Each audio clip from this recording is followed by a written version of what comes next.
Essanyu lino n'okujaganya lituukiddwako oluvannyuma lwa kkooti enkulu Mbale okusalawo ku mukulembeze w'ennono omutuufu w'Abagwere. Nga tebinnabaawo, kkooti ekulembeddwamu omulamuzi Henry Isabirye ekubyeko wakati mu kusalawo ku mukulembeze w'Abagwere omutuufu.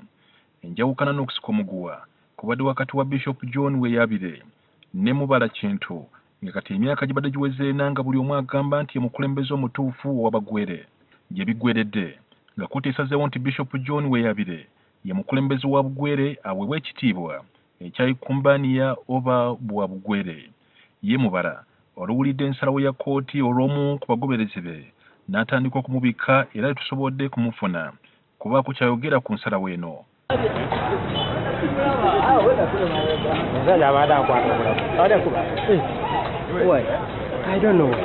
Weeyabire yasuubiza okukolera wamu n'abantu ba Bugwere bakulembera okuleetawo okubakulaakulanya. Kkooti esazeewo n'egamba nti obukulembeze wa Bugwere bukulemberwa Bishop John Kuzoso Weeyabire kuba yayita mu matendera amatuufu era kati yeekumbanya w'Eggwere era kati tuli basanyufu tusuubira nti tugenda kutandika kukuuza abantu bonna b'Eggwere bateeke wamu.